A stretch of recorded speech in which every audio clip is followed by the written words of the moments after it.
Suicide's a massive thing in life, like for the world at the moment, but you know, for New Zealand in general, but especially in the prison population.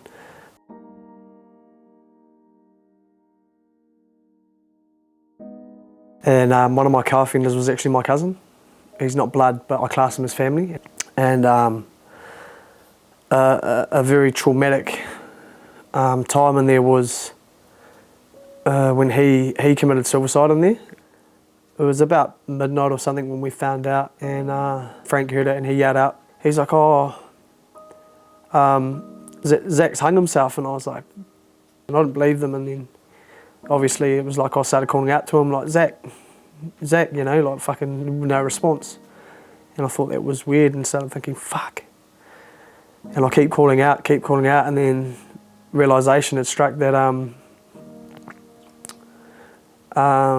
my best mate had actually fucking killed himself in there. And I found out, and then I realised, the realisation struck me, and that my best mate was dead. And I was confined to a cell where I couldn't run up, I couldn't pull him down, I couldn't do shit. But sit there and ponder and think, fuck, you know, that's my mate, you know, and he's dead. And he died in a cell above me, which is meant to be heaven looking up, not fucking hell looking down, which instead it was a flip. It was looking up at hell and looking down at heaven, because down looked so much better than up at that current time. I started smashing up my cell, thinking about it, and just like not knowing what was the outcome, or even if, you know, the fact, you know, that you're never going to see someone again. And everyone was shouting at the screws, and they're like, fuck, you have to let him out, you have to let Snake out, you know, he's got to be with him, you know. And they're like, no, we can't, you know, the laws, the fucking regulations and all that stuff, which was understandable, but they let me out anyway. And so they unlocked my cell, and they cut him down, and they left him on the landing up top. And I had to, well, I didn't have to do anything but sit there really, and I couldn't go up. I couldn't bring myself to going up and seeing him. So I sat down on the tables at the bottom looking up, watching him wrapped up in this blanket, dead, lifeless, never look into those eyes again. And then thinking about friends and family that didn't know at this stage that I was with him and not been able to do anything about it. I mean, people die every day, people come and they go, it's life, but in this situation it's completely different.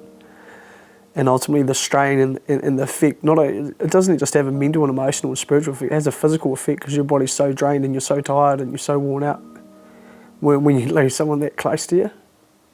At that age, you know, so bloody young. Always live a good man and a beautiful life. So they let me out the AU back to my cellmate, and I didn't sleep, just cried. The next day it was pretty hard out. Speaking to his mum on the phone was pretty, it was pretty gut-wrenching to talk to her. And these are the sides of prison that, you know, that really test your durability, you know. It's hard to be versatile when you're in situations like that, and it's a place of hostility at times, you know, and it's hard to maintain a cool and keep calm and collective, especially with what you go through in there.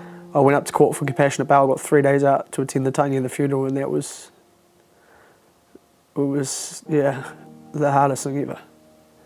The impact of the emotional waves, the hysteria is what it's close to, because you're so down and out and isolated, and you're in a desolate place where you have no choice but to have to deal with something like that without no way of actually dealing with it, and to comprehend the weight of that emotion is indescribable unless you feel it. It's not easy for anyone, to be fair. I mean, at the end of the day, yeah, I done what I did, and if we never done that, half this shit wouldn't have occurred. But we make mistakes, but we're not the mistakes. We have to learn and grow from these mistakes to be better people, because we're only learning. We were kids. As much as people would sit there and judge us and say, oh, this is that, you do the crime, do the time, pay your dues, you debt to society, that's their perspective. They don't know what kind of life we come from. I want to make a difference. I don't want to see people have to go through what I've been through, or people that I know what they've been through, because we've all been through hell on earth. We've all had issues, we've all had losses, we've all had defeat. Sometimes we face defeat us, but it's up to us to make that change and accept the support that's there, because we alone must do it, but alone we cannot. And to me that speaks that we have to make the first step, and then we can allow those to help us.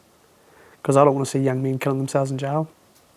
I'll always have a soft spot for suicide because of the stuff that's occurred in my life and depression that I've faced. And even now I go through it in these times where I want to die still. Doesn't make it easy, but I know I've got to carry on.